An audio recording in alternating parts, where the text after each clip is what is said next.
Amém. Graça e paz, irmãs. Amém. Cadê as mulheres mais felizes dessa terra? Amém. Acho que vocês não entenderam a minha pergunta, não. Vou perguntar de novo para dar outra oportunidade para você. Cadê as mulheres mais felizes dessa terra? Amém. Amém. Pode sentar, minha querida. Nós somos as mulheres mais felizes dessa terra, porque nós temos o Senhor. Amém? Para quem não me conhece, deixa eu me apresentar primeiro. Meu nome é Raíssa. Eu faço parte da nossa igreja Vida Cristã lá no Igapó. E com a graça de Deus, essa tarde nós vamos estar avançando, no livro de Filipenses, que é o que nós começamos ontem. Eu estudo o livro de Filipenses, nosso congresso. É com grande alegria que eu estou aqui nessa tarde para celebrar o Senhor junto com vocês. Amém, irmãs? E o tema do nosso congresso, como é? Sempre no Senhor. Como é que é? Senhor. Alegrai-vos de vez em quando? Sempre. Alegrai-vos só quando tudo estiver bem? Alegrar só quando tiver com dinheiro na conta? Não. A instrução que nós temos do Senhor é nos alegrarmos sempre. Você sabe, mas essa palavra no original sempre, ela significa sempre. Sempre. Olha para sua irmã e diz assim: irmã, é sempre.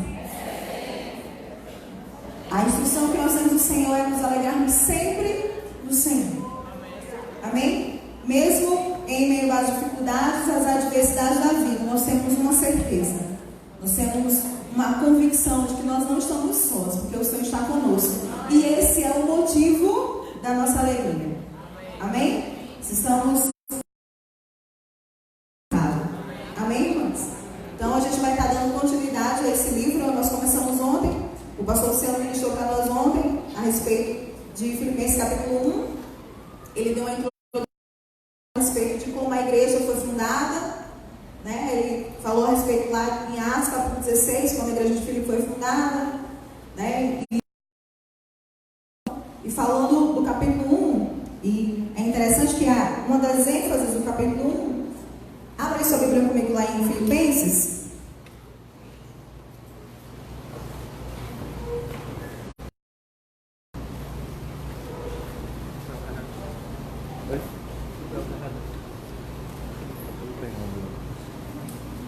Uma das ênfases do capítulo de Filipenses é que o viver é Cristo. Amém? Ele falou a respeito da suficiência de Cristo, de Cristo ser tudo o que nós precisamos, de Cristo ser o real motivo da nossa vida, ser o alicerce da nossa vida, dele ser o tudo de nossa vida. Se vivermos, não é vivendo para nós mesmos, mas vivemos para o Senhor, porque Ele nos chamou, nos conquistou e nos trouxe para uma nova vida. Amém? E no capítulo 2, a ênfase do capítulo 2 de Filipenses, eu quero que você abra lá, Filipenses capítulo 2. Uma das ênfases do capítulo 2 é tratar a respeito da unidade cristã. Enquanto no capítulo 1 ele fala a respeito de Cristo, seu centro, seu principal, no capítulo 2 ele fala a respeito da unidade, de colocar o outro na frente do eu, de priorizar o outro e não eu somente. Ele começa a trabalhar a respeito da unidade no corpo de Cristo. Amém? E como é importante, como esse assunto é importante nos dias de hoje. Como nós precisamos aprender a entender que Deus nos chamou e nos colocou como corpo. Essa pessoa que está aí do seu lado, ela faz parte da mesma família que você. Ainda que você não tenha o mesmo sangue, mas ela faz parte. O sangue que corre na veia dela, na sua veia, na minha veia, é o sangue de Cristo. Ele é o sangue que nos une. Amém? Então, no capítulo 2, essa é a ênfase. E ele fala, eu não vou conseguir, eu tenho uma hora, mas eu não vou conseguir discorrer versículo por versículo. Então, eu vou fazer o seguinte, eu vou ler todo o capítulo 2 e vou abordar os temas principais para a gente conseguir desenvolver. Amém, irmãos? Então, no capítulo 2, do versículo 1 até o versículo 4, o apóstolo Paulo levanta justamente essa questão, levanta o problema a ser resolvido, que era a questão da unidade, de tratar a unidade, de não agir por partidarismo nem por vanglória, a gente vai ver isso, mas que tivesse o mesmo sentimento, o mesmo pensamento.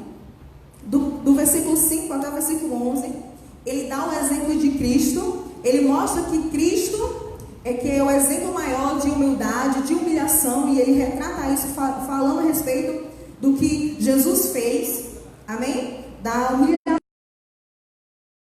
aberto mão da sua glória, ter descido, ter se encarnado como homem. Do versículo 12 ao versículo 16, ele fala a respeito de desenvolver essa salvação.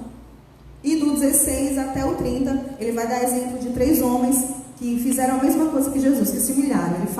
Paulo fala dele mesmo, fala de Timóteo e fala de Epafrodito. Amém? Então eu creio em nome de Jesus que a gente vai conseguir sair daqui edificado. Amém, irmãs? Então vamos lá, vamos começar a leitura.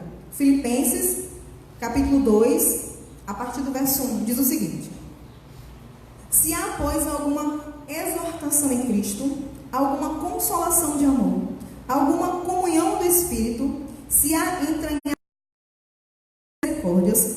Versículo 2: completai a minha alegria, de modo que penseis a mesma coisa, tenhais o mesmo amor, sejais unidos de alma, tendo o mesmo sentimento.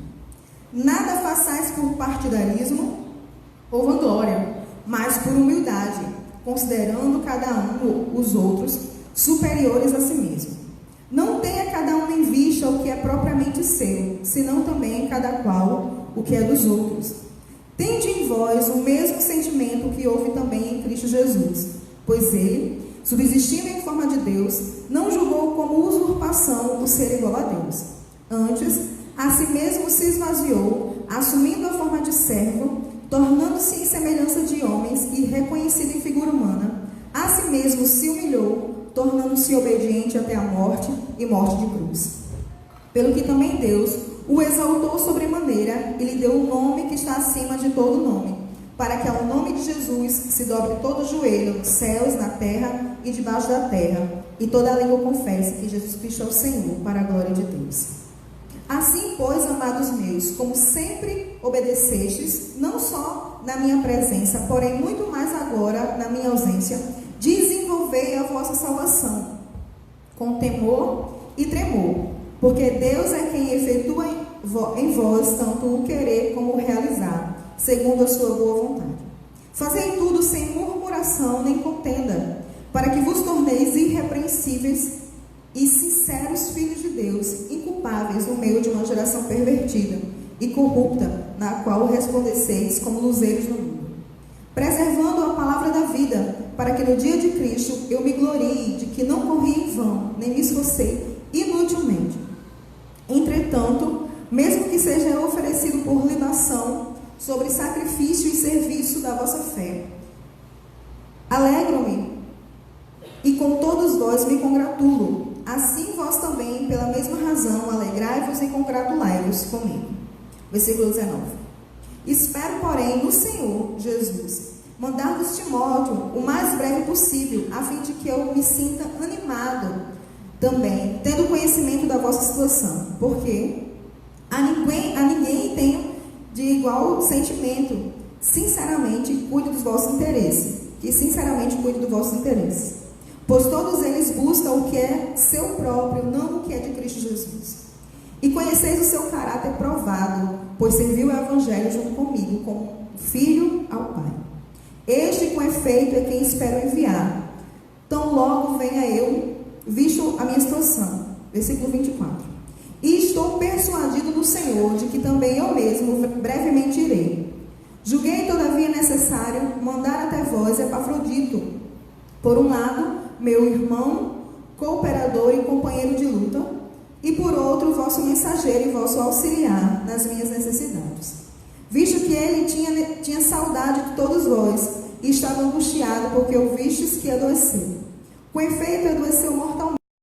Deus, porém, se compadeceu dele, e não somente dele, mas também de mim, para que eu não tivesse tristeza sobre tristeza. Por isso, tanto mais me apresso em mandá-lo, para que, vendo novamente, vos alegreis, e eu tenha menos tristeza.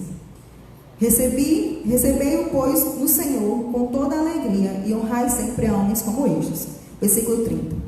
Visto que, por causa da obra de Cristo, chegou ele às portas da morte, e se dispôs a dar a própria vida, para suprir vossa carência de socorro para comigo. Amém, irmãos? Vamos orar. Feche seus olhos. Pai, nós te damos graças em nome de Jesus pela tua palavra, que é a verdade. Obrigado porque ela produz vida em nosso coração. Nós te agradecemos por esse tempo precioso na tua presença, onde nós vamos crescer e avançar no conhecimento do quem o Senhor é e do conhecimento daquilo que o Senhor tem para nós. Nessa tarde, nós nos expomos às Escrituras, nos expomos, Senhor, ao conhecimento, para sair daqui diferente de como chegamos, por causa do poder da tua palavra, Senhor. Nós te agradecemos em nome de Jesus. Amém. Amém, irmãos? Então, como eu falei no início, nós ontem aprendemos a respeito de Paulo, né, de como ele fundou a igreja.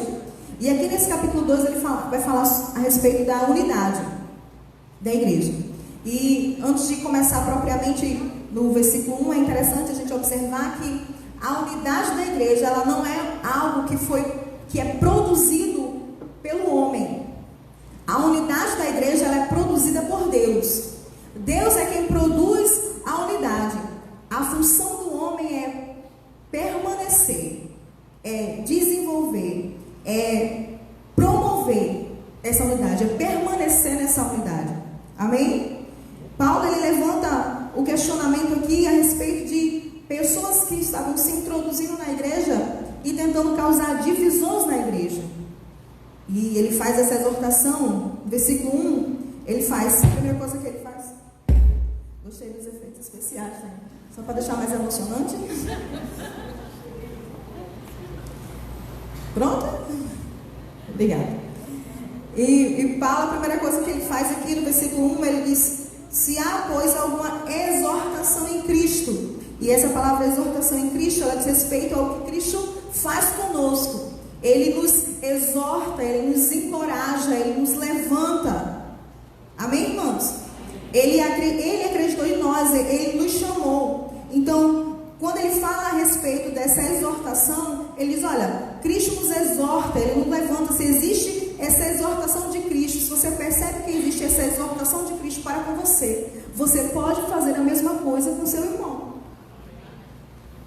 Se Cristo nos levanta, nos encoraja, nós também podemos encorajar os nossos irmãos. Amém?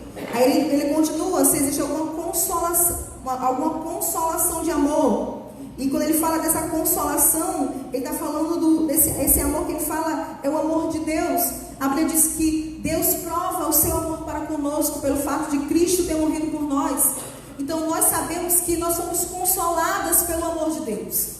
Nós somos alcançadas quando nós vivemos nesse mundo nos sentindo rejeitadas.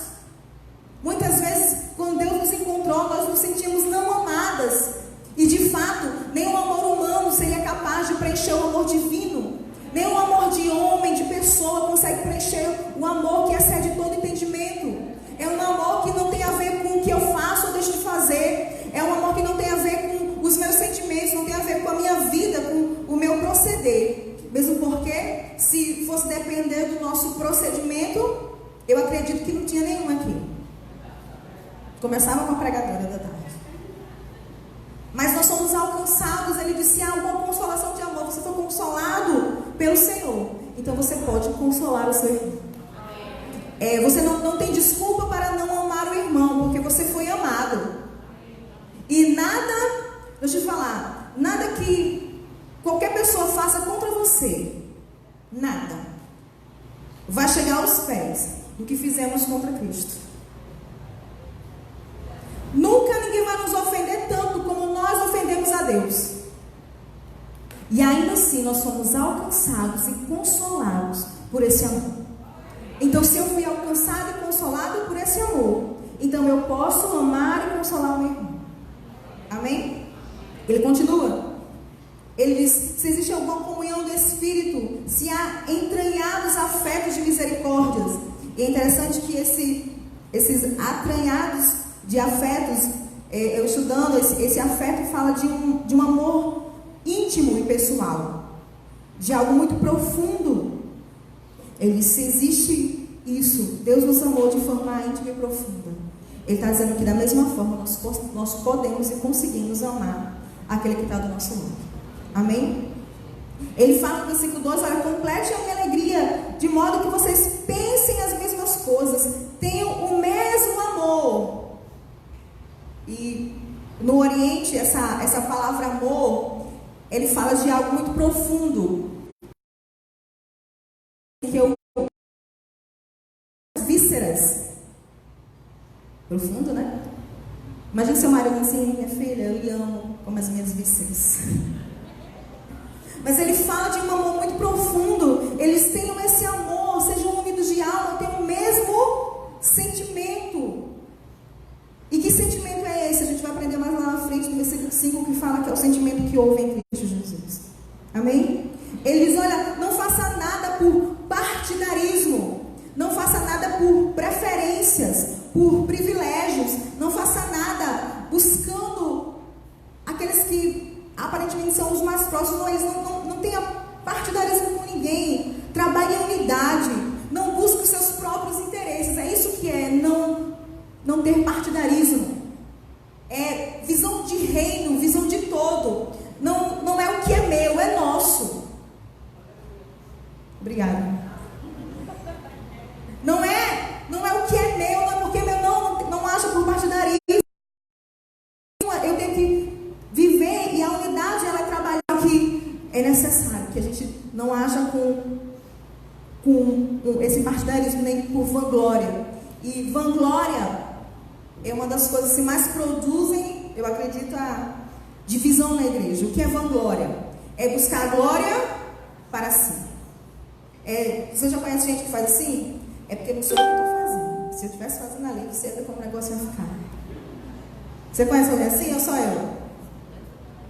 Vixe, foi Lígia que cantou? Se fosse eu cantando, você ia ver o que é cantar. O que é isso? É trazer glória para si. As coisas só funcionam quando eu faço. As coisas só dão certo se eu estiver no negócio. Mas uma glória que é do homem, uma glória vazia. A Bíblia diz que Deus não divide a sua glória com ninguém. A Bíblia diz que quer comais, quer bebais, faças tudo para a glória de Deus. Tudo é para a glória de Deus. Eles não ajam por partidarismo, não busquem os seus próprios interesses, não faça nada para trazer glória para si. Não busque vanglória para si. A glória é somente de um. Amém, irmãos? Amém. E ele continua dizendo, mas por humildade, considerando cada um os outros superiores a si mesmo. E é interessante porque se você de fato consegue considerar o outro acima de você, e isso aqui é o centro do livro, desse capítulo, que é tratar o outro, é colocar o outro na sua frente, né? Se eu consigo fazer isso, você percebe que a gente vai ficar todo mundo igual. Deixa eu exemplificar. Se Islane considera Lígia maior do que ela, Lígia considera a irmã maior do que ela, a irmã considera Carla maior, que considera Zuzu maior, considera o Denu. Você vai numa sequência que quando voltar até a Islane, todo mundo está do mesmo jeito. Amém? A gente vive numa sociedade egoísta. A gente vive numa sociedade que briga para ter razão, que sempre quer ter razão. Pode pegar qualquer relacionamento, homem, mulher, amigo, na empresa. Sempre que tem uma briga, uma discussão, a grande questão é, o centro da briga é mostrar quem tem razão. Você quer vencer e mostrar, não, quem tem razão sou eu. Todas as brigas de relacionamento é essa. O marido com a esposa. No final você não sabe mais nem porque está brigando, mas quer mostrar que tem razão, que você está certo. É sempre buscando o eu. Mas a Bíblia está dizendo, olhe para o outro. Aqueles que foram alcançados por Cristo, que tem Cristo como o principal da sua vida, que não vive mais para si mesmo, mas que vive para Cristo, esse compreende que o outro é mais importante, que dar a vez ao outro é mais importante, que se colocar no lugar do outro é mais importante, que não buscar os seus próprios interesses é mais importante. Mas por quê? Porque você procura aquilo que é melhor para o outro. A questão é que o ser humano sempre quer ter vantagem. Já prestou atenção nisso? Eu posso fazer isso por vocês, mas o que eu ganho em troca disso? Vantagem, Paulo está dizendo, não, considere o seu irmão maior, superior que você. Não busque os seus interesses, não busque glória para si. Amém, irmãos? Amém. Pessoas que foram alcançadas por Cristo, elas conseguem desenvolver isso. É importante porque a igreja precisa viver nessa unidade, tendo o mesmo modo de pensar, o mesmo modo de agir. Amém? Eu não estou falando, eu sei que todo mundo aqui tem personalidades diferentes e tem visão de vida de coisas. Eu estou falando de coisas paralelas, eu estou falando de reino, da Bíblia. Quando se trata de princípios, não é o que eu penso, nem o que você pensa, é o que a Bíblia diz. Quando se trata das Escrituras, eu penso assim, né? A gente está vivendo uma era aí de... Eu até estava falando de escola dominical. A gente vive numa era onde apregou aí fora, que se fala aí fora, é que não se existe verdade absoluta, né? Existe a minha verdade e a sua verdade, mas isso não é bíblico. A Bíblia diz que existe uma verdade só, e a verdade é o que a Bíblia diz. Então, quando ele fala de ter o mesmo modo de pensar, é ter o mesmo modo de pensar que a Bíblia nos ensina. Amém? E ele fala sobre a importância dessa unidade. No versículo 4 ele diz: não tenhais cada um em vista o que é propriamente seu, senão também cada qual o que é do outro. Amém? Não é eu em primeiro lugar, é o outro. Eu vou falar muito isso durante a mensagem. Não sou eu, é o outro. Amém. O cerne daqui, o principal daqui é desenvolver isso. Não sou eu, é o outro. É dar a vez ao outro, é priorizar o outro, é não buscar os meus próprios interesses. Amém? E essa unidade, ela é promovida, como eu falei, quem faz a unidade é Deus, mas quem persevera nessa unidade somos nós, que somos a igreja. Amém? E aí ele começa a falar, e ele vai dar o exemplo aqui, do versículo 5 até o versículo 11, do homem mais humilde que pisou nessa terra. Ele vai dar o exemplo aqui do homem mais extraordinário que passou por essa terra. Ele vai dar o exemplo aqui daquele que deixou a sua glória e veio habitar entre nós. Ele diz, olha, quando ele levanta a questão de ter o mesmo modo de pensar, nada fazer por partidarismo nem por vanglória, considerar o outro superior a você, não ter propriamente seu as coisas. Aí ele diz no versículo 5: eles tendem em vós o mesmo sentimento que houve também em Cristo Jesus. Ele sabe como é que você vai conseguir fazer isso? Sabe como é que você vai conseguir desenvolver essa unidade da igreja? Quando você tiver o mesmo sentimento que houve também em Cristo Jesus. E ele começa a falar a respeito do que Jesus fez. Vamos lá acompanhar comigo? Ele diz: pois ele, subsistindo em forma de Deus, não julgou como usurpação o ser igual a Deus. Antes, a si mesmo se esvaziou, assumindo a forma de servo e tornando-se em semelhança de homens, e reconhecido em figura humana, a si mesmo se humilhou. Ele fala que ele, subsistindo em forma de Deus, ele não julgou como usurpação ser igual a Deus, mas ele se esvaziou. Ele estava no céu, e Jesus ele não precisava vir aqui à terra. O céu não estava em crise, não havia problema no céu, mas Jesus ele deixa sua glória e ele vem até a terra, porque eu e você não estávamos lá. O motivo de Jesus vir foi morrer por um povo que Deus o deu antes da fundação do mundo. E ele não julgou, ele era Deus, ele sempre foi Deus, mas Jesus ele se esvazia de si mesmo, ele deixa a sua glória, ele não reteve quem ele era, mas ele abriu mão da sua glória para vir aqui à terra, encarnado em homem, assumindo a figura humana. Ele jamais deixou a sua divindade porque é dele, mas ele deixou a sua glória para vir e habitar nessa terra e sentir dor como você e eu sentimos, para ser tentado como eu e você somos tentados. A Bíblia diz que ele foi tentado em todas as coisas, mas ele nunca pecou.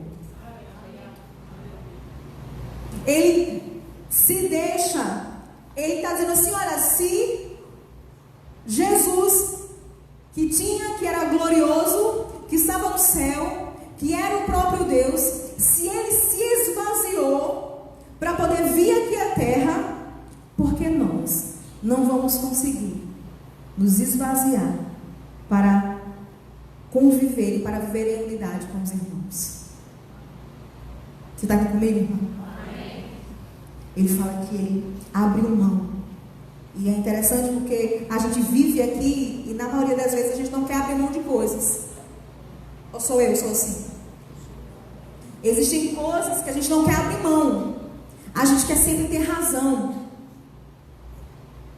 A gente sempre quer ter aquilo que é nosso. A gente não quer abrir mão daquilo que a gente quer. Só que Jesus tinha algo muito superior. E a Bíblia diz que ele abriu mão disso para vir aqui à terra, para se humilhar por um povo que não merecia, por um povo nos seus delitos e pecados, por mulheres como eu e você, que não merecia, que por mais que nós achássemos que éramos bons, pela Bíblia nós vemos que nós não valíamos nada. Existe uma falsa ideia de que, mas é porque eu não fumava, eu não me prostituía, eu não roubava, então eu não era tão ruim assim. Eu quero dizer que eu e você, ainda que não fizéssemos isso, nós éramos tão ruins como a pior prostituta que existe nesse lugar, nessa cidade. Mas ele veio, ele se humilhou, ele se esvaziou, ele abriu mão da sua glória para cumprir um propósito. Um propósito que já havia sido pré-estabelecido por Deus. Deus Pai planejou, Jesus executou. O Espírito Santo nos convenceu e nos trouxe até aqui. Ele abriu mão de quem ele era. Ele se humilhou. Imagine você estar no céu, em glória, e vir para essa terra, encarnado em homem, em figura humana. A Bíblia diz que ele a si mesmo se humilhou, tornando-se obediente até a morte e morte de cruz. E é interessante porque ele enfatiza que é a morte de cruz. E a morte de cruz era considerada o pior tipo de morte que existia. O Império Romano, quando alguém morria e sofria esse tipo de morte, eles colocavam uma cruz, como nós vemos aqui alguns outdoor em Natal, né? A gente passeia, vai na cidade, você vê alguns outdoor lá, de São Paulo. Pois é, quando alguém malfeitor fazia um crime muito horrendo, ele era pendurado na cruz e ele era colocado como um outdoor para servir de exemplo para os outros, para que outros vissem e não quisessem cometer o mesmo crime, para não ser exposto daquela maneira. Então a morte de cruz era a pior morte, tanto que lá em Gálatas diz que aqueles que morriam na cruz eram malditos, maldito todo aquele que é pendurado no madeiro. Então aqueles que tinham esse tipo de morte eram considerados malditos. E nós sabemos que os merecedores dessa cruz nunca foi Jesus. O merecedor dessa cruz nunca foi Jesus, porque ele foi perfeito. Olha para o seu irmão que está do seu lado, olha nos olhos dela, nos olhos assim profundamente. Diga assim: irmã, merecedora da era você e era eu. A cruz, os merecedores éramos nós. Mas a Bíblia diz que ele foi obediente a um propósito. Ele foi obediente a Deus, ao propósito que havia sido pré-estabelecido antes da fundação do mundo, que era ele ser enviado para morrer em nós, para nos justificar e para resgatar para si um povo chamado, um povo separado. Mas para ele fazer isso, ele precisou abrir mão dele, abrir mão da sua glória e sofrer essa morte. Amém? E ele foi obediente. Aí, a partir do versículo 9, ele começa a falar a respeito do resultado dessa obediência. Olha, Jesus estava na sua glória. Houve uma reunião entre Deus, Jesus e o Espírito. Houve um conselho entre eles. Deus Pai planeja que ele venha, viva, cumpra seu ministério e seja levado para a cruz e morra a nossa morte. Amém? E a Bíblia diz que ele obedece a esse propósito. O propósito de Jesus ter vindo era resgatar para si, era morrer a nossa morte, era cumprir a lei, era morrer, fazer aquilo que nós éramos incapazes de fazer. Esse era o propósito da vida de Jesus. A Bíblia diz que ele vem, ele cumpre esse propósito, ele é obediente, ele abre mão de sua glória, ele abre mão de quem ele era, ele se esvazia, ele se humilha, ele é obediente, né? Ele sofre a agonia da morte, da separação de Deus, ele sofre a agonia de levar os nossos pecados. A Bíblia diz que antes de ele ser entregue, ele vai ao monte, ele ora e ele diz: Senhor, se possível, passa de mim esse cálice. Ele diz: contudo, não seja feita a minha vontade, mas a sua. Havia uma submissão da parte de Jesus para com Deus a respeito do plano e do propósito que já havia sido estabelecido. E ele é fiel a esse propósito, ele cumpre esse propósito, ele vem, ele morre a pior morte que tem, ele é considerado maldito para que hoje eu e você sejamos considerados benditas. Ele sofre a nossa dor, a morte de cruz, ela não era simplesmente ser pregado, isso já era muita coisa, né? Mas havia um ritual para aqueles que morriam na cruz. Eles eram chicoteados, eles eram cuspidos, eles eram maltratados, havia todo um ritual até que eles fossem crucificados. E a Bíblia diz que Jesus passa por tudo isso, ele sofre essa humilhação, ele sofre essa dor, ele é chicoteado, ele é chibatado por mim e por você. Ele foi obediente até a morte, em morte de cruz. Para quê? Para nos dar o exemplo. Se Jesus pôde deixar a sua glória, se Jesus pôde abrir mão e não reter, se Jesus pôde se colocar e se humilhar, então eu e você podemos fazer isso. Podemos nos esvaziar por amor ao outro. Podemos considerar o outro maior que nós mesmos. Nós podemos agir em amor, porque nós somos alcançados por um amor incondicional. Amém? E o resultado disso foi o quê? Acompanha comigo.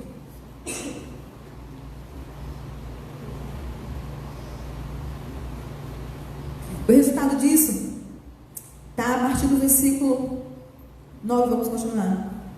Pelo que também Deus o exaltou sobremaneira e lhe deu o nome que está acima de todo nome, para que ao nome de Jesus se dobre todo o joelho, nos céus, na terra e debaixo da terra, e toda a língua confesse que Jesus Cristo é o Senhor, para a glória de Deus. O resultado da obediência de Jesus até a morte é que Deus o glorifica, Deus o exalta. Lembra que eu falei no início que ele abriu mão de quê? De quê, irmã? Da sua glória. Quando ele vem, ele abre mão da sua glória para se encarnar em homem e sofrer a nossa dor. Mas agora o resultado da obediência de Jesus é que Deus o exaltou sobremaneira. Deus o exalta e restitui a sua glória, a glória que ele havia deixado para poder descer à terra e sofrer a nossa dor. E ele exalta, ele fala que ele exalta de uma maneira sobremaneira, e lhe dá um nome, e lhe herda um nome, ele herda um nome. E eu estudando sobre isso, alguns teólogos questionam a respeito de que nome é esse, mas que o consenso maior é que esse nome que ele herda é Senhor. Ele agora é Senhor. O resultado da obediência de Jesus é: ele foi restituído da sua glória, ele herda um nome que está acima de todo nome, ele agora é colocado como um Senhor, Rei dos reis e Senhor dos senhores, o Senhor das nossas vidas. E a Bíblia diz que ao nome de Jesus, todo o joelho vai se dobrar. Naquele dia em que ele voltar, os que creem e os que não creem, os que buscam, os que não buscam, os prostitutos, os macumbeiros, os idólatras, os feiticeiros, todo joelho vai se dobrar diante do Rei dos reis e do Senhor dos senhores. Ninguém vai ficar de pé diante dele. E toda a língua vai confessar que ele é Senhor. E para a gente, para o cristianismo, Nossa confissão de fé foi essa. Nós chamar Ele Senhor. E para nós isso é uma alegria, porque Ele é o nosso Senhor e Salvador. Mas para aqueles que não temem, Ele é Senhor e juiz. Mas diante dele, naquele dia, todos vão se prostrar e vão o confessar como Senhor. E vão reconhecer que é Senhor e soberano sobre todas as coisas. Aleluia. Amém. Amém, irmãos? Então, Jesus, Ele é o maior exemplo para resolver. É interessante porque Paulo, sempre que ele tinha que resolver algo prático na igreja, ele ensinava a doutrina. Ele estabelecia a doutrina. E a doutrina correta vai gerar ações corretas.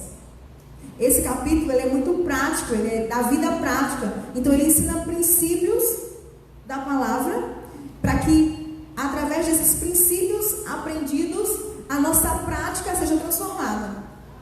Então, ele fala que o grande problema da igreja que precisava ser solucionado era a divisão, era a questão do partidarismo, deles não pensarem a mesma coisa. E ele diz que como resolver esse problema? Eles vão para a doutrina, vão para a palavra, vamos entender o que Jesus fez. E o que Jesus fez foi nos dar um exemplo de colocar o outro na frente do eu. Porque foi o que eu disse no início, o céu não estava em crise. Quando Jesus veio, não foi porque tinha um problema lá. Jesus veio para resolver o nosso problema. Ele nos colocou à frente dele mesmo. Esse é o exemplo que ele nos dá, de considerar o outro, de se humilhar, de não reter aquilo, não, de abrir mão aquilo que eu acho que é meu direito, em prol do outro, em favor do outro, para benefício do outro. Amém, irmãos? E ele continua no versículo 12. Ele diz assim: pois, amados meus, como sempre obedeceste, não só na minha presença, porém muito mais agora. Olha, eu sei que vocês são obedientes, então continue obedecendo, não só quando eu estou presente, mas principalmente agora na minha ausência. Ele fala algo interessante, ele diz: desenvolvei a vossa salvação com temor e tremor. E desenvolver a salvação não é conquistar a salvação. Há um grande equívoco no meio evangélico a respeito disso aqui, porque alguns acham que podem perder a salvação, que porque o apóstolo Paulo fala a respeito de desenvolver, há um entendimento errado de conquistar. E sabemos que a salvação nenhuma de nós poderíamos conquistar. Alguém tem dúvida disso? A salvação é uma dádiva, é um presente de Deus. Era impossível que eu e você conquistássemos por qualquer ato de justiça. A Bíblia diz que as nossas boas obras fora de Cristo são como trapo de imundícia. E no original, o trapo de imundícia significa absorvente sujo. Ou seja, nossas boas obras fora de Cristo eram como absorvente sujo. Ou seja, não prestavam para nada. Sim ou não? Então, a salvação ela não pode ser conquistada. A salvação é uma ação de Deus por nós. Foi Deus quem nos deu. Se Deus nos deu, a gente pode perder? Se você não fez nada para conquistar, como é que você vai perder? Ele nos deu gratuitamente. A salvação é uma dádiva de Deus. Ela não pode ser conquistada, mas ela precisa ser desenvolvida. Por isso que Paulo diz: desenvolvei a vossa salvação. Por quê? Porque a salvação lhe pertence. Quando Jesus morreu, Ele não morreu para possibilitar a salvação para você. Porque se fosse para possibilitar, você poderia tê-la sim ou não. Mas Ele morreu para nos salvar. Então a salvação nos pertence em Cristo Jesus. Nós já fomos salvas. Amém, irmãos? E eu não sei quanto a você, mas entender isso me dá muita alegria. É porque, deixa eu descer aqui. É porque às vezes, sabe, irmãos, a gente fica numa ideia de que a alegria, mas quem diz: não, a minha alegria é o Senhor, a minha alegria é o Senhor. Mas às vezes a gente fica muito condicionada a nossa alegria a coisas que temos, aquilo que possuímos. E a maior prova disso é que quando não conseguimos o que queremos, a nossa expressão é de tristeza. Estou falando alguma mentira?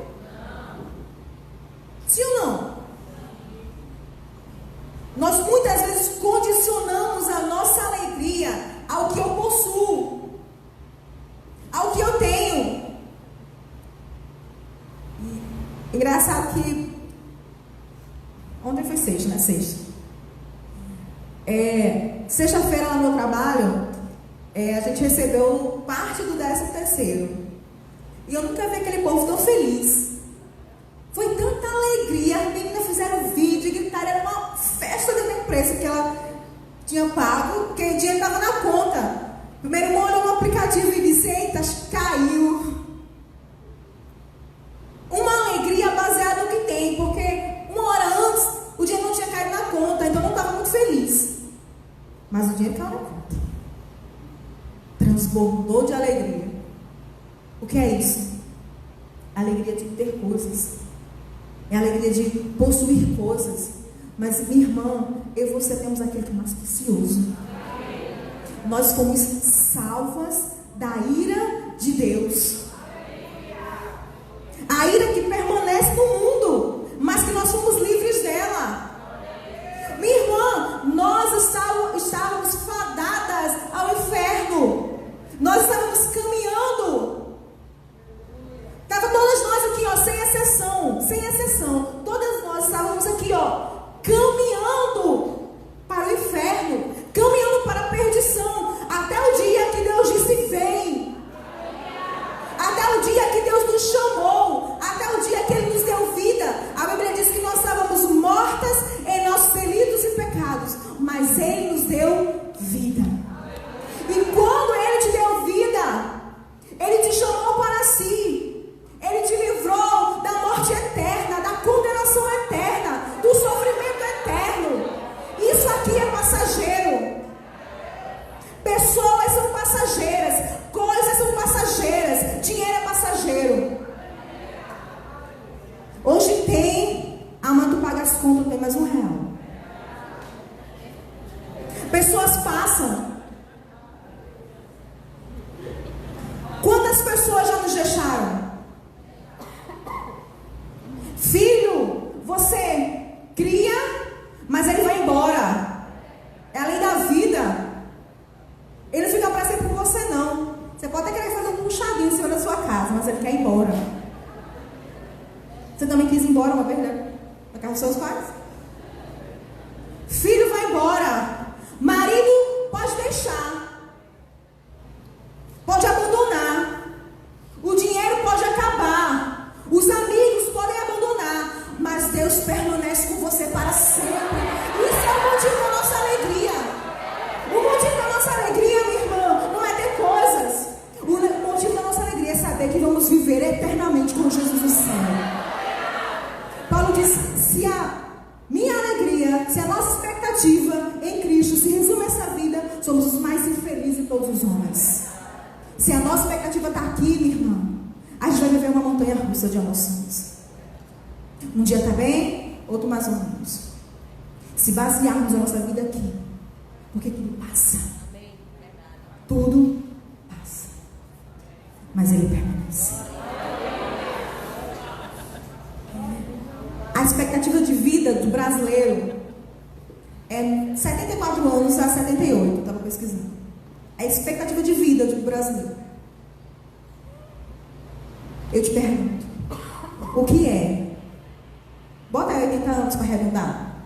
80 anos comparado com a eternidade. Como uma gota do céu. Tudo passa. Que é o motivo da nossa alegria. Fomos salvos da ira. Fomos chamadas. Somos filhas. Fomos eleitas. Passamos pelos sofrimentos, mas sabendo que tudo isso aqui é passageiro. Que aqui não é nossa morada. Que aqui não é nossa casa. A nossa casa é no céu. Ele disse, desenvolva a salvação. E ele diz, como é que a gente desenvolve essa salvação? Ele diz, com temor e tremor. A gente vive um tempo de irreverência com Deus. A gente vive um tempo onde as pessoas não têm temor a Deus. Eu não falo, ele não está falando aqui de um temor, de medo, de escravo, não. É um temor de respeito a Deus, de reverência a Deus, de saber que eu fui alcançada, que eu fui amada, que eu fui atraída, e que por isso eu obedeço a esse Deus. Porque ninguém me amou como Ele me amou. Eu não obedeço por medo. O temor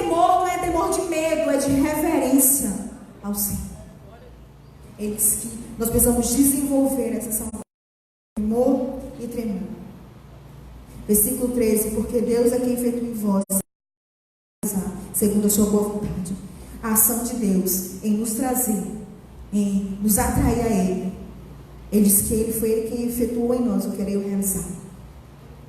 Você vê e ouviu não porque eu quis, nem porque você quis. A gente vê porque Ele nos alcançou. Porque se fosse por querer, ninguém está aqui. E deixa eu te falar algo. Não é porque o que Ele fez não foi tão bom assim, não, que nos atraiu, não. É porque nós éramos maus, incapazes de reconhecer a bondade de Deus, incapazes de reconhecer quem Deus era. Se Ele não atuasse em nós éramos incapazes. Ele diz que Ele efetua nós querer realizar. Aí ele começa de forma prática a dizer o que nós temos que fazer. Ele olha, faz tudo sem murmuração nem contenda. E nós temos um mau hábito de murmurar. Ou sou eu? Estou vendo as auréolas de anjos na cabeça. Vejo, vejo. Irmãos, somos tendenciosos a reclamar. Parece que sempre tem alguma coisa para a gente achar ruim. Tá chovendo, menina. Essa chuva, pelo amor de Deus, não posso nem sair. Aí tá sol, meu Deus, que calor é esse? Pelo amor de Deus, é um calor. Falando de coisas bem básicas, fora nosso dia a dia. Aí a gente começa a reclamar. Parece que nunca tá bom o suficiente. Ele diz, olha, não, fazer tudo sem murmuração. Ah, meu Deus, eu tenho que chegar cedo, né? Porque se eu não chegar cedo no congresso, ah, meu Deus, essa cadeira, eu tenho que ajeitar isso aqui. Não, faça tudo sem murmuração. Esse graça de Deus para servir. Esse graça de Deus para você estar aqui. Esse graça de Deus para servir ao Senhor. Amém? Ele faz sem murmuração e sem contenda. Ele fala para que nos torneis irrepreensíveis e sinceros filhos de Deus, inculpáveis, no meio de uma geração pervertida e corrupta, na qual resplandeceis como os luzeiros no mundo. Nós vivemos no meio de uma geração corrupta, no meio de uma geração pervertida. A Bíblia diz que nós somos luzeiros no meio dessa geração. Você e eu somos luz onde nós vamos. Minha irmã, no seu trabalho, você é luz. Na sua casa, minha irmã, você é luz.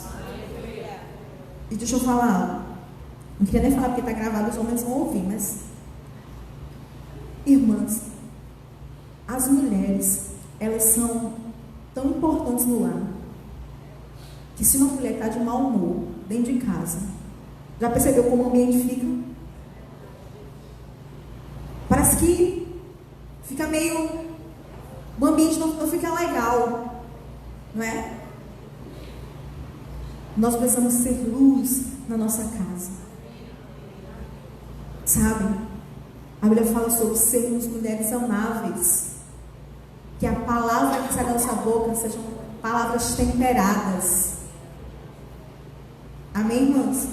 Que a nossa boca seja um canal de palavras que edificam e que abençoam aqueles que estão à nossa volta. E as pessoas que mais convivem conosco é a nossa família, de forma íntima. Então, dentro de casa, nós precisamos ser essas mulheres que são luzeiros onde passam, que são luz onde passam. Amém? Ele fala, preservando a palavra da vida, para que no dia de Cristo eu me glorie de que não corri em vão, nem me esforcei inutilmente. E a partir daí, do versículo 17 até o versículo 30, Paulo vai falar a respeito de, vai dar 3 exemplos. Ele vai falar dele mesmo, ele vai falar de Timóteo, ele vai falar de Epafrodito. Exemplo de pessoas que serviam na igreja e que não levavam em consideração eles mesmos, viviam para o outro. Lembra que toda a carta, todo o capítulo vai estar rodando em volta da unidade. Do 1 ao 4, ele levanta o problema, ele mostra qual é o problema. No 5, ele diz sobre como resolver, Jesus sendo o maior exemplo. No 4, ele fala que você desenvolve a salvação, e desenvolver a salvação produz relacionamento transformado. Desenvolver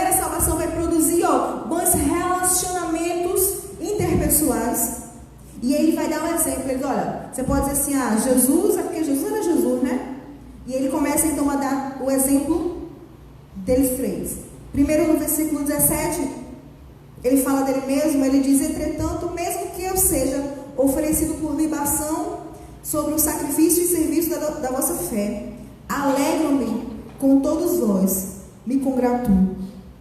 Paulo, ele tinha um desejo e ele acreditava que ele iria ser solto. Ele tinha um desejo de ser solto. A gente sabe que ele escreveu essa carta preso. Mas ele disse que mesmo que ele não fosse, havia uma alegria, porque ele tinha se entregado como libação. Essa libação da ideia de oferta. Ele tinha se entregado, acompanhe comigo, como sacrifício pela fé dos irmãos. É um ato de desinteresse pessoal, é um ato de eu não buscar aquilo que é meu, mas promover aquilo que é do outro, promover a fé do outro, incentivar a fé do outro. Ele não se considerava, a alegria dele não estava em buscar os seus próprios interesses, mas no bem-estar do outro. E é interessante porque é muito fácil a gente se compadecer da dor do outro. Eu não acho que é difícil, não. Eu acho que é muito fácil. Eu acho que a gente tem um jeito de, quando a gente vê alguém mal, a gente se compadece. Eu acho isso muito corriqueiro. Até quem não tem o Senhor tem isso. É fácil você socorrer, faz ação social, e faz um movimento e ajuda. Você sabe que alguém está passando por necessidade? Consegue. Mas pense no desafio, se alegrar com a vitória do outro.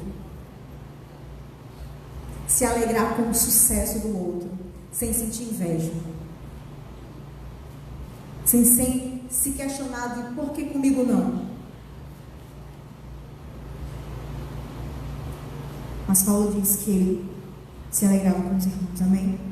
E é interessante porque Paulo, ele vai falar a respeito desses exemplos, e eu estava estudando sobre isso, e o teólogo estava ensinando, ele chamou a atenção para algo que ele não tinha tentado. Ele disse que quando Paulo vai falar dele mesmo, do que ele estava passando, dele ter se oferecido como libação por sacrifício, Paulo usa só um versículo para falar dele. Mas ele vai usar aqui em seguida 6 versículos para falar de Timóteo e 6 versículos para falar de Epafrodito.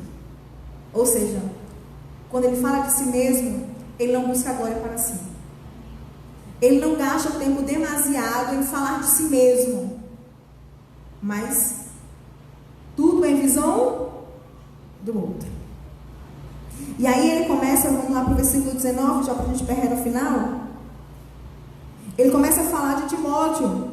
Ele diz: espero, porém, no Senhor Jesus mandar-vos Timóteo o mais breve possível, a fim de que eu me sinta animado também, tendo conhecimento da vossa situação.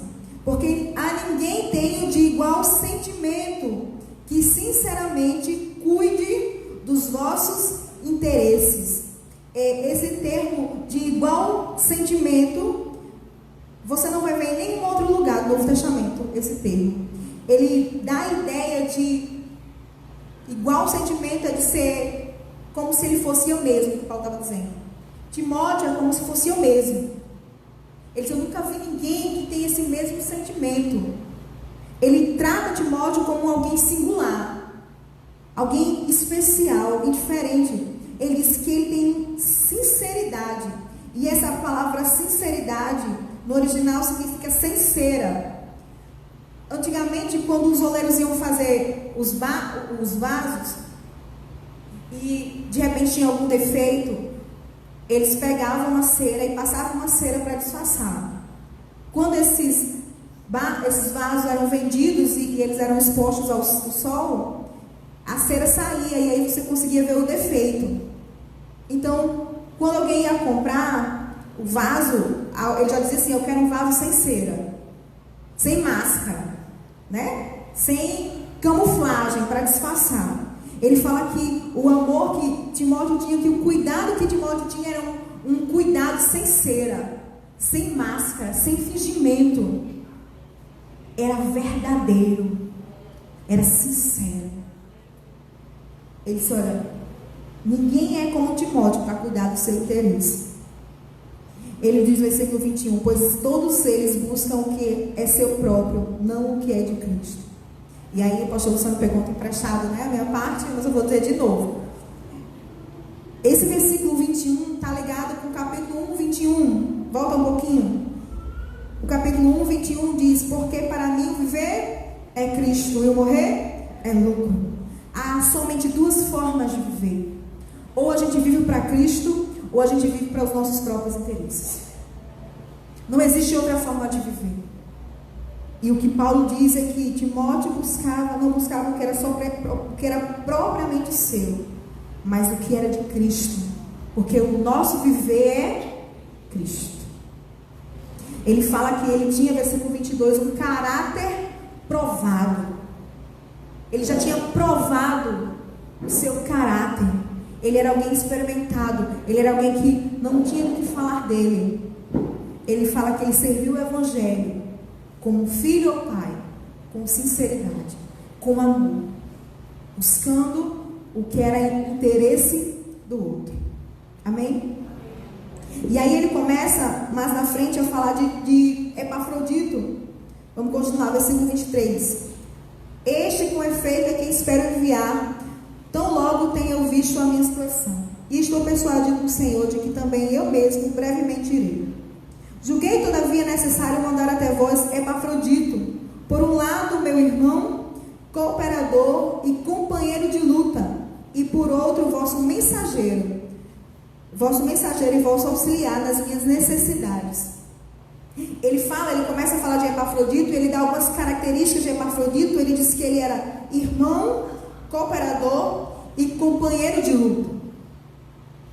E é interessante porque ele fala de irmandade, que é de comunhão pela irmandade, mas não era somente comunhão que ele tinha com Epafrodito. Ele fala que ele era cooperador, ele servia, ele era companheiro de luta, de batalha, de defesa do Evangelho.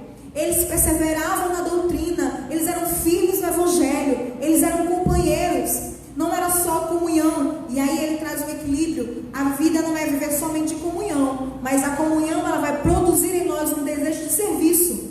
Ela precisa estar associada ao serviço do reino de Deus. Então nós compartilhamos de comunhão, mas também nós trabalhamos em prol do reino. Amém? Ele continua que ele era mensageiro e que ele era foi enviado como auxiliar de Paulo nas necessidades. E essa palavra que é auxiliar, quando você vai estudar o significado dela, ela mostra que dá a conotação e a ideia de ajudar ao outro como um culto a Deus. É mais ou menos assim, quando eu sirvo ao meu irmão, eu estou cultuando a Deus através desse serviço. Essa era a palavra que significa esse auxiliar. É servir. Eu sirvo a minha irmã, e o meu serviço a ela vai estar levando e produzindo adoração e culto a Deus. Como é sério, né? Como é mais profundo, né? Como unidade não é só a gente dar um abraço ali apertado. Unidade diz respeito a pensar a mesma coisa, a não ter partidarismo, a colocar o interesse do outro ao invés do nosso, a priorizar o outro ao invés do nosso, a considerar o outro maior que nós mesmos. Amém? E ele continua falando de Epafrodito. Ele fala sobre a saudade que ele estava, fala que Epafrodito estava angustiado, e no versículo 27 diz que ele adoeceu mortalmente, mas Deus teve misericórdia, e não somente dele, mas também de Paulo, para que Paulo não tivesse tristeza sobre tristeza, né? A gente vê aqui a humanidade de Paulo, apesar de ser o apóstolo Paulo, mas ele fala que a morte o que Epafrodito estava trazendo, Deus não permitiu que ele morresse, porque ia produzir em Paulo tristeza sobre tristeza, né? E isso aqui vai muito de contra com essa ideia de que, amado, a ideia de o crente não pode ficar doente, de ficar doente é falta de fé, ficar doente é porque você estava fazendo alguma coisa errada. Não, Epafrodito estava fazendo a vontade de Deus. Epafrodito tinha ido auxiliar Paulo, tinha ido levar as ofertas que a igreja de Filipos tinha mandado para Paulo, mas ainda assim ele ficou doente, fazendo a vontade de Deus. Olha só. E aí, essa ideia de que, se a pessoa ficar doente é porque não está crendo, é porque tem alguma coisa errada. Você não vê que ele não estava crendo em alguma coisa, ou estava vivendo errado. Não. Mas ele, mesmo fazendo a vontade de Deus, ele estava aqui. Ele adoeceu. Mas Deus teve misericórdia, Deus interviu. Porque a ação de Deus, quando Deus intervém, a ação é dele. Quando ele cura alguém, não é por mérito desse alguém. Não é porque esse alguém creu demais. É porque Deus interviu e teve misericórdia. Porque tudo vem de Deus. Tudo vem de Deus. Tudo vem de Deus. Nada vem do homem. Tudo vem de Deus. Amém? E aí eu vou encerrar falando no versículo 29 e 30, que ele diz, olha, Epafrodito tinha ido levar as ofertas para Paulo e auxiliar Paulo, mas ele adoeceu. O pessoal lá de Filipe ficou preocupado com Epafrodito. Então Paulo manda de volta Epafrodito para que os irmãos que estavam em Filipe preocupado se acalmassem. Estou parafraseando, tá? E Paulo já intervindo, que alguém podia dizer assim, mas Epafrodito foi com uma missão, ele está voltando antes, né? Sempre tem aqueles críticos de plantão. Então, antes que alguém criticasse porque Epafrodito estava voltando, então Paulo orienta, versículo 29, olha, recebei-o, pois, no Senhor, com toda alegria, e honrai sempre a homens como esse. Porque, sabe, o mundo honra homens que têm fama, o mundo honra homens que têm dinheiro, que têm bens, que têm propriedades, que é famoso, que é bonito. Mas a Bíblia diz que um homem que deu a sua vida por amor ao outro, o homem que se negou, o homem que estava fazendo a vontade de Deus, o homem que não buscava os seus próprios interesses, esses homens é que precisam ser honrados. Eis visto, versículo 30, que por causa da obra de Cristo, chegou ele às portas da morte, e se dispôs a dar a própria vida para suprir a vossa carência de socorro para comigo. Ele diz, porque ele estava disposto a abrir mão da sua própria vida. Porque ele estava disposto a abrir mão por causa do Evangelho. Este homem merece ser honrado. Porque ele não estava buscando o que era propriamente seu, mas ele estava procurando o que era a vontade. Fazer a vontade de Deus e servir ao outro. Eu quero finalizar, já deu muito tempo, mas eu quero finalizar falando isso. Que nós precisamos desenvolver a unidade da igreja. Buscando não os nossos próprios interesses, mas visando o interesse do outro. Considerando o outro superior. Que a nossa vida seja uma bênção para o outro. Que a nossa vida seja uma bênção para a nossa irmã que está do nosso lado. Que a nossa vida seja uma expressão da graça e do amor de Deus. Que a nossa vida seja uma manifestação de alguém que foi alcançado. E que como Jesus se doou, que possamos nos doar. Tende em vós o mesmo sentimento que houve também em Cristo Jesus. Que tenhamos esse mesmo sentimento de se esvaziar, de doação, de se considerar menor, de considerar o outro maior, de buscar o interesse do nosso irmão, de ver a felicidade da nossa irmã, de levantar a nossa irmã, de orar juntas, de desenvolvermos a verdadeira unidade. Sabe? Tendo o mesmo sentimento que houve em Cristo Jesus. Ele se doou, ele se esvaziou, ele teve misericórdia. Que tenhamos misericórdia uns das outras. E quando a nossa irmã errar, que não sejamos as primeiras a apontar o erro, mas sejamos aquela que vai pegar a mão e vamos dizer, vamos juntas e vai dar certo. Que quando a gente vê alguém tropeçar, que a gente não aponte nem acuse, mas ame, porque foi isso que Cristo fez por nós. Amém? Eu quero encerrar com vocês orando, vamos ficar em pé em nome de Jesus.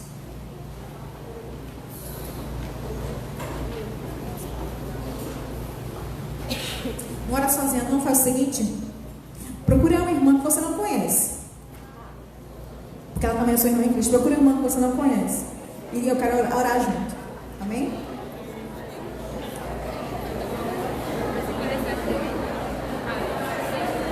Amém? Achou a irmã? Vamos orar juntas?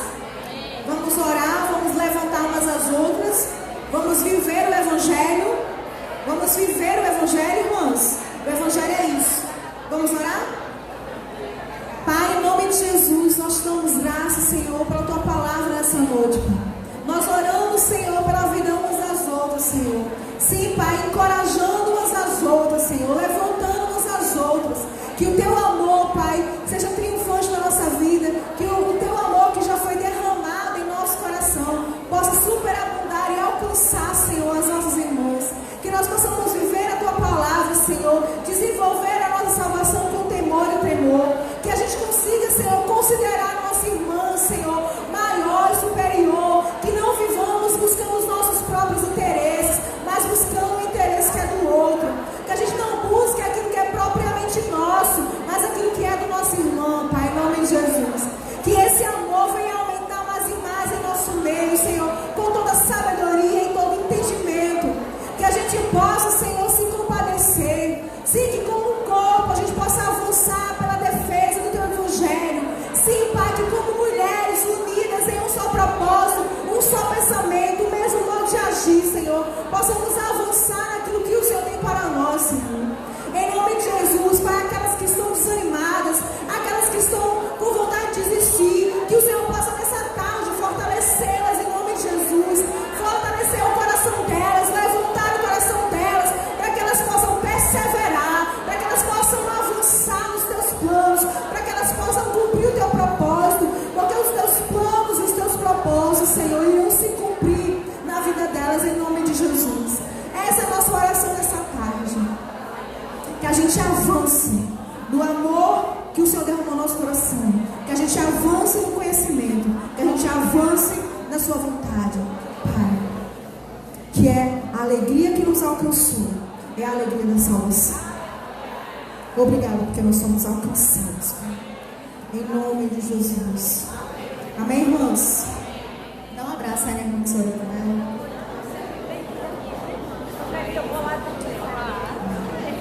Fomos alcançadas. E Jesus é o motivo da nossa alegria. Diga assim: Jesus é o motivo da minha alegria. Amém? Podem sentar. Flávia, senta aí que Flávia vai dar uns avisos, irmãos, para vocês. Graça e paz, irmãs. Amém? Mulheres alegres. Louvado seja o Senhor. Cadê Natália? Vamos fazer um sorteio nessa tarde? Vamos, Natália? Quem não recebeu a senha? Quem não recebeu, fica com a mãozinha levantada que as irmãs vão estar entregando, amém? Enquanto isso, eu vou dando uns avisos. Tá certo? Nós vamos agora ter um intervalo de 30 minutos, irmãs. E